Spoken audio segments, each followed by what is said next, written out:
on.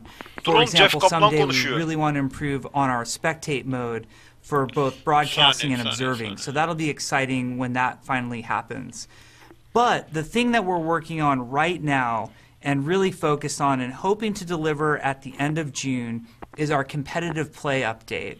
So you might be wondering, Haziran'ın first of sonuna all, what is geliyormuş. competitive play?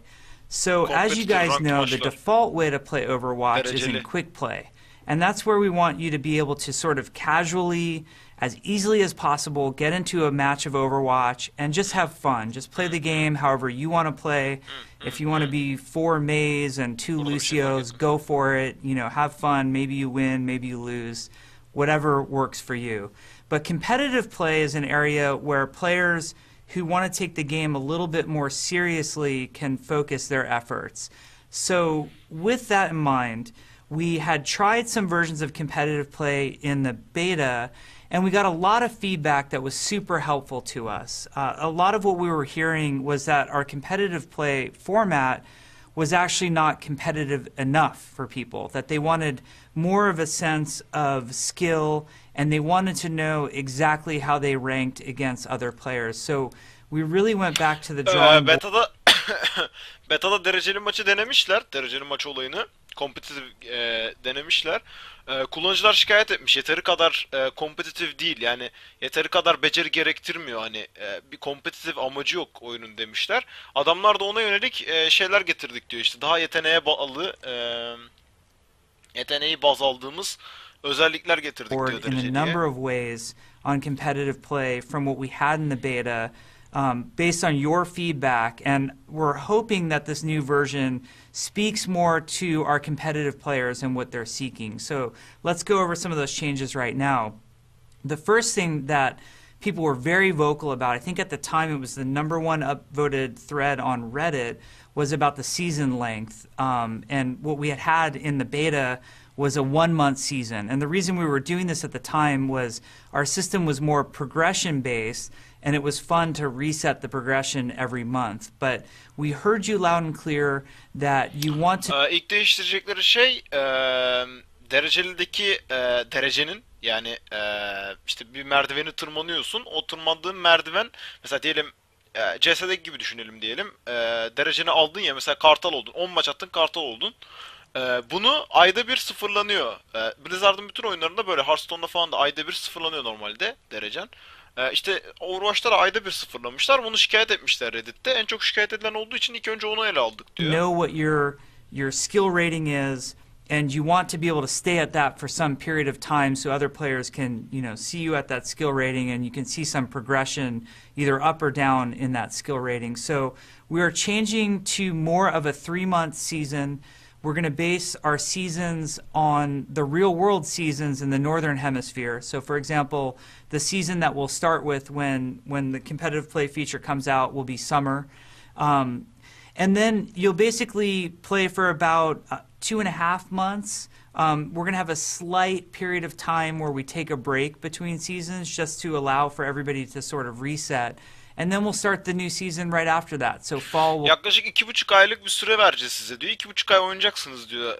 Derecenizi alacaksınız diyor. Ondan sonra resetleyeceğiz. Resetlemek için kısa bir süre daha alacağız sizden diyor. Come after that. So that's our plan right now, to have longer seasons. Yani şu anki planımız daha fazla uzatmak diyor sezonu. Yani normalde 1 aylık sürelerle sıfırlanıyordu. Ama artık bundan sonra süreyi uzatacağız. 2,5 ay gibi bir süreye çıkartacağız diyor. The other thing that we got a lot of feedback about was how the formats worked within competitive play, specific to both assault and escort and our hybrid modes. So we've made some changes there. I'm not going to go into all the details. Diyor ki kompetitif maçlarla ilgili aldığımız diğer geri duyumlar, yani sizden duyduklarımız Reddit'te şey oldu diyor. Normalde bu oyun modları var ya, işte Quick Play'de oynadığımız escort, payload'u escortluyorsun. İşte efendime söyleyeyim point kapıyorsun falan. Herkes işte bir point almaya çalışıyor. Takım point üzerine oynuyor falan. Bu formatları dereceli de değiştireceğiz diyor. Daha farklı formatlar olacak diyor. And we'll be providing those very soon. But I'd rather talk about some of the high-level goals. Çok fazla detayına inmeyeceğim. Hani detayları yakında size zaten vereceğiz diyor. And the problems as you guys had seen them.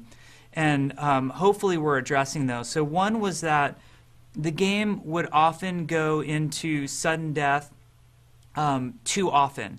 So what we were seeing, mathematically, it was actually possible about 50% of the time for these matches to go into overtime, which we thought was too much. Şimdi adamın dediğine göre takımlar yani maçlarda sürekli maç sonu bir uzatmaya gidiyor maç. Yani maçta bir kesinlik yok. Sürekli uzatmaya gidiyor maç diyor. Bu çok sık yaşanmaya başladı diyor. Normalde matematiksel olarak %50'lik bir ihtimaliniz var diyor. Hani maçın uzamaya gitmesinin diyor ama biz bunu düzeltmek istiyoruz dedi. Statistically, what we were seeing is they were going into sudden death 35% of the time, which was still way too much for us. İstatistiksel olarak hala dedi %35'i maçların dedi uzatmaya gidiyor, overtime'a gidiyor diyor. Actually like sudden death. Ve hala when it's a fazla. very close match, it's a cool moment to have where, both teams, it's a coin toss. Which team is better? They both competed at a really high level. Great, let's go to sudden death. But we wanted to minimize how often that happened. We wanted it to be a rare, special thing when the teams were in fact very close and not just something that was happening, 35 to 50% of the time. So we Ya bu uzatmaya gitme olayını çok sık yaşanmasını düzelteceğiz diyor. Başka sorun da buydu diyor. Artık daha fazla yani o olay, o uzatmaya gitme maçlarda nadirleşecek. Daha nadir olacak ki tempoyu kaybetmesin oyun. have some changes in place that will greatly minimize the number of sudden deaths that you see. The other thing with sudden death that we think is really cool is now when sudden death does happen, it will resolve on the map that you are playing. So if you're playing Dorado and the map is going to go to sudden death, the sudden death will be played on Dorado. It won't go to a random control point map after that. Eğer Sudden Death oynuyorsanız map'e özel olacak diyor. Map değişmeyecek diyor da şimdi benim anlamadığım burada şu. Zaten Sudden Death dedi, uzatma dediği maçın sonuna doğru olan bir şey değil mi? Yani şey demeye çalışıyor galiba. İşte uzatma olduğu zaman, Sudden Death olduğu zaman galiba şey olacak. Bir de uzatma roundu olarak ayrı başlayacaksınız diyor galiba. Yanlış anlamadıysam. Yani the other thing that we were hearing a lot about was our death. Sudden death does happen. It will resolve on the map that you're playing. So if you're playing Dorado and the map is going to go to sudden death, the sudden death will be played on Dorado. It won't go to a random control point map after that. The other eğer diyor uzatma diyor o yaşanacaksa diyor o map'te yaşanacak artık diyor. Başka map'e zıplamayacak. Mesela control point'e geçmeyecek diyor. Sadece Dorado, mesela diyelim Dorado map'inde oynuyorsunuz dedi. Eğer diyor maç uzatmaya gidecekse diyor tekrar Dorado map'inde uzayacak maç diyor. Başka map'e gitmeyecek diyor. thing that we were hearing a lot about was our assault mode. So this is maps like Temple of Anubis or Volskaya Industries or Hanamura. We heard that these maps were flipping too quickly. They were highly dependent on one or two team fights for the attackers, and then the maps were over way too soon. Bir sonraki sorunumuz diyor Assault modu diyor. Assault modundaki maplerde diyor mesela Hanamura mapi. Biz de çok fazla oynadık Hanamura'yı. Hanamura'da mesela şey diyor adam. Çok hızlı dönüyor maç diyor. Bir iki team fight'ta diyor mesela maçın sonu belli oluyor. Yani hemen zaten belli point'e gidiyorsun abi. A point'e adamlar bir team fight'ta mesela point'i tamamını alabiliyorlar. Bunu çözeceğiz diyor. Yani bu kadar hızlı geçmemesi lazım Assault modunda maçın bu kadar hızlı belli olmaması gerek yani daha fazla tempoyu uzatmaya çalışacaklar. So we've changed the format in Assault to make those maps last longer and have more of a chance of back and forth between the two teams. So you're probably wondering, exactly what does all that mean?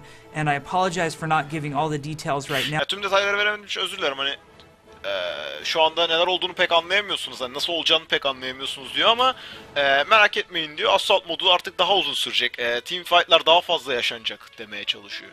But we're going to have a lot of explanations coming very soon that's going to detail what's going on in Assault and the other format changes. But we thought that was very important to address. And then the other part of competitive play that was really sort of the crux of where we were hearing feedback before on our old system was progression versus skill. And our old system that we had in beta leaned so heavily towards progression. Before you were progressing through these tiers, we had, challenger, advanced, expert. And once you were within a tier, you couldn't drop out of that tier. You would just sort of stay there for your time, and then you would gain diamonds within that tier. And we got a lot of critical feedback that we thought was fair on that system, where players were basically saying, hey, it's cool that I'm going up in tiers and stuff, but it feels like a grind, and I just want to know, where is my skill compared to other players' skill? This is competitive mode after all. Let it be competitive. We took that to heart, and the way the system is going to work moving forward is we are actually, from now on, we're not having tiers at all. We're going to directly correlate what internally is called your matchmaking rating, or MMR, as players know, and we're going to directly correlate that to something that we're calling skill rating. And skill rating basically is going to go between 1 and 100, and when you come out of your placement matches in competitive play, we will directly show you your skill rating. We will show you all the other players who have placed skill rating as well. And when the match happens, when you're about to go and face off 6v6, we not only show everybody's skill rating right there on the screen, we'll also show you the team average skill rating, so you can look right on that screen and see, how fair of a match is this that's about to happen. Şimdi adam bayağı uzun konuştu. Size kısaltayım biraz. Adam diyor ki kompetitif maçlarda betada diyor bir şeye yerleşiyordunuz. İşte mesela LoL'de oluyor ya, bronz, gümüş, altın falan. Öyle şeyler vardı diyor. Dereceler vardı diyor. O derecelerden birine giriyordunuz diyor ve oradan devam ediyordunuz diyor. Yani diğer oyunculara karşı ne kadar iyi olduğunuz ya da diğer oyunculara karşı ne derece nasıl bir yüzdede olduğunuz belli değildi diyor. Diğer oyuncularla hani çok bir kompetitif bağı yoktu diyor. Artık onu ekledik diyor. MMR'ınız olacak diyor. Dota'daki gibi bir MMR sistemi koyacaklarmış. Gerçi Dota'daki gibi değil, sistem biraz farklı ama matchmaking rating, yani MMR'ın açılımı bu. Ee, Demeye çalıştığı şey yüzdelik, yani yüzde bir size şey vereceğiz diyor. MMR rating vereceğiz diyor. İşte yeteneğinize göre size bir MMR yüzdesi vereceğiz diyor. Bu yüzdeyi diyor her maçta diyor 6 veya 6 başlayacağı zaman diyor bütün herkesin yüzdelerini göreceksiniz diyor. Takımın avaraj yüzdesini de göreceksiniz diyor. Böylece işte diğer oyunculara karşı ne kadar hani yeteneğinizin iyi olduğunu, kötü olduğunu ya da işte kompetitif bağı öyle sağlayacağını anlatmaya çalıştı. Obviously, if you're the underdog, you stand to gain more and lose less in this new system. That's how a matchmaking system. Eğer diyor şey diyor, eğer diyelim senden üstte bir MMR oyuncusuyla kapışıyorsun. Eğer diyor sen ona karşı kazanırsan tabii ki daha fazla yüzden artacak diyor. Works. Not every match is going to be perfectly fair, but if it's not fair, you do stand to gain more if you win, and you will lose less if you. Ya tabii ki diyor her maç hani adil olacak diye bir şey yok. Bütün maçları adil tutamayız ama eğer adam sizden üstteyse, yani yüzde olarak, ve ona karşı kazanırsanız bu daha büyük bir şey. Bu size daha fazla kazancı olacak diyor. Lose. And we're also even showing. Ve diyor işte tam tersine kaybettiğinde hani daha az bir kaybın olur. Adam senden yüksek sonuçta. People are partied on that screen. So when you're going into a competitive match, you're not going to have to make an assumption right away that like, hey, I think that other team is a pre-made, or they're all solo queue players. You're going to see right there on the screen. Maçlardan önce adam çok güzel düşünmüşler, çok güzel tasarlamışlar. Tam hayalimdeki gibi. Maçlardan önce diyor karşı takıma diyor size söyleyeceğiz ne olduğunu. Sizin de bilginizi karşı takıma vereceğiz. Siz hepiniz birbirinizin solo queue mu girdiklerini yoksa takım olarak 5 kişi 6 kişi hani premade mi girdiklerini size göstereceğiz önceden diyor. Böylelikle diyor önceden tahmin etmenize gerek. Karşı takım premade'di abi ondan falan hani diye böyle mazeretiniz olmayacak artık. Size söyleyeceğiz karşı takım premade mi, kaçı solo, kaçı parti. Hani öyle sizi göstereceğiz diyor maçta. Tam istediğim gibi, çok mantıklı. Who's matched up and who's not. So we feel like that level of transparency has been something that people have been really asking for in competitive play. They want to see their skill. They want to know how their skill matches up against other players. The downside of a system like this, just to be frank, is that you know, you're going to go down sometimes. It's not always a climb up the ladder. There are going to be times where your skill rating's actually going to go down. And that's what actually happens in a matchmaking system. But this is the sort of Böyle bir sistemin ama bir dezavantajı da var tabii ki diyor. Yani sürekli kazanmayacaksınız diyor. Bir yerde düşmeye de başlayacaksınız diyor. Ve işte bu düşme hani yaşanacak diyor yani. Buna yapacak bir şey yok. Sonuçta matchmaking, sonuçta competitive yani. Ya yükseleceksin ya düşeceksin abi. Hani bir dezavantajı da düşecek olmanız yani. Düşeceğinizi göreceksiniz diyor. Bu size biraz koyabilir. Ama beni bağlamaz diyor biraz da. Hakkı da yani. competitive system that we think players who are attracted to competitive play really want. And if it's not, I hope we've proven throughout the beta and our responsiveness to change competitive play over time that we're going to change this system over time to really be right for Overwatch and the players of Overwatch. What you guys need to know and understand is that we want this game to be as great as you do. And we're in there right alongside of you, not only monitoring the system, listening to feedback, but we're Ya merak etmeyin diyor. Yani bu sistemi biz sürekli olarak güncelleyeceğiz diyor. Sürekli sizin tarafınızdayız diyor. Overwatch'ı yani kullanıcılara ve Overwatch'ı en iyi şekilde yapmaya çalışıyoruz diyor. O yüzden diyor sakın merak etmeyin. Sizin hani geri dönüşleriniz bizim için çok önemli. Bu sistemi zaten sürekli güncelleyeceğiz. Bir sıkıntı olursa güncelleyerek halledeceğiz demeye getiriyor. Merak etmeyin diyor. Sizin oyununuzu izliyoruz. Hani sizi izliyoruz. Sorunları görüyoruz ve düzeltmeye çalışıyoruz update'lerle diyor. playing as well. So we're feeling exactly what you're feeling. And we have a lot of thoughts and opinions on this as well. So we appreciate your patience with us. We think the new system is going to be great. And if any parts of it aren't great right out the gate, we'll be there listening to feedback. And hey, guess what? There will be another season happening right after this one. And we'll Diyor ki bu süreçte bizimle sabrettiğiniz için çok teşekkür ederiz öncelikle diyor. Merak etmeyin diyor. İşte dediğim gibi eğer bir sıkıntı olacak olursa yani eğer sevmediğiniz bir kısım olursa tabii ki bir sonraki sezonda o sıkıntıyı düzeltip kompetitifi harika hale we'll make getireceğiz some diyor. adjustments and we'll improve the season from there. One last thing that I know a lot of you are excited about and we're asking questions about with competitive play is rewards. Son bir şey olarak diyor sizin çok sıklıkla merak ettiğiniz ve sorduğunuz sorulardan biri olan ödüller diyor. So rewards are always controversial when it comes to anything competitive and anything PvP based. We don't want to do anything Ödüller kompetitif bazda yani dereceli bazda ve PvP bazında çok tartışmalı olur diyor. that involves power gain or anything like that. We really want it to be an even playing field. But we do have some awesome cosmetic rewards.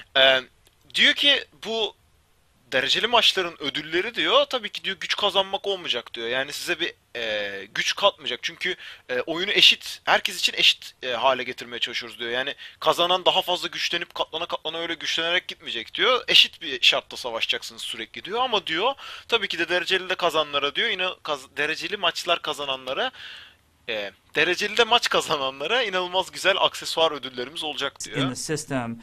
Not only will there be some sprays and player icons that you can only get by playing each season. Player ikonu ve spreyler sadece o sezona özel player ikonu ve spreyler olacak diyor kazandınız. Mesela Hearthstone'da var ya her sezonda 20 olursan işte sana özel kart beki veriyor. Burada da işte her sezonda kompetitif maçta sana özel sprey ve player ikonu vereceğiz diyor. But there is a very cool Sadece bunlar da değil. customized golden gun system that you guys Çok özel diyor. Hearthstone'dakinin birebir aynısını yapmışlar aslında. Çok özel bir ödül daha var diyor. O da diyor altın silah sistemi diyor. are going Altın to see. silah ödülü diyor daha doğrusu. We think once you see things like Reinhardt's golden hammer, you're going to be pretty blown away. The highest skill player Mesela diyor Reinhardt'ın diyor altın şeyini baltasını görünce diyor mesela inanılmaz seveceğinizi düşünüyorum players diyor. will be able to unlock that stuff way sooner than anybody else. They'll have it before anybody else. And there will also be some exclusive other cosmetic rewards that only the highest skilled players can get. That Ve diyor tabii ki rank atladıkça diyor ödüller bunun gibi daha da güzelleşecek diyor. Sadece o oyunculara özel, o yüzdeliğe özel mesela işte sadece ilk %1'lik kesime özel mesela güzel ödüllerimiz olacak diyor. that nobody else can get. So we feel like if you Hani really sadece onlar alabilecek, başkaları alamayacak ki adamlar özellikle hani o işte kompetitif ruhunu şey olsun yani yaşasınlar. Hani bir şeyde vardı galiba. Team Fortress'ta vardı böyle altın çekiç olayı. Engineer'ın bir tane şey var ya, wrench'i vardı. Altın wrench olayı vardı. Sadece birkaç kişiye özel vermişler diye hatırlıyorum ama tabii başka bir şey de olabilir. earn some of these rewards, you'll be able to show off and be very unique İşte diyor, millete artistik taslayabilirsiniz diyor ve yani gayet size özel olacak diyor bu from ödüller. other players, which we think will be cool. So Bizce anyway, that's cool competitive diyor. play. I know you probably have a ton of questions, but please rest assured that there is more information coming. We will be very Ya evet, kompetitif şimdilik bu kadardı. Çok fazla sorunuz olduğuna eminim ama ileride diyor sizi zaten bir sürü bilgiye boğacağız diyor. forthcoming with information, and we'll answer as many questions as we can about the system. But this is Ve elimizden geldiğince bu soruların hepsini cevaplamaya all çalışacağız coming diyor. very soon to Overwatch, and Hepsi we're çok excited to have yakında you play gelecek diyor. alongside with us. Ve Answer- bizimle birlikte oynadığınıza teşekkür ederiz. Yani Evet. heyecanlıyız diyor. Evet, teşekkür ederim deyip çok çok güzel. Tam hayalimdeki gibi, tam bütün kafamdaki bütün soruları cevaplamış adam. Jeff Kaplan'ı gerçekten çok seviyorum. Blizzard'ın bence olmazsa olmazı bir adam. Kompetitif, Overwatch kompetitif bence inanılmaz güzel olacak. Çok çok sağlam geliyor. Bakalım göreceğiz. Haziran'ın sonunda geleceğini söyledi Jeff Kaplan. Umarım beklediğimiz gibi olur. O zamana kadar da e, level atlamaya çalışacağız Quick Play'de ve ısınmaya çalışacağız. Bakalım. İzlediğiniz için teşekkür ederim. Bir sonraki YouTube videosunda görüşmek üzere. Kendinize iyi bakın. Hoşçakalın.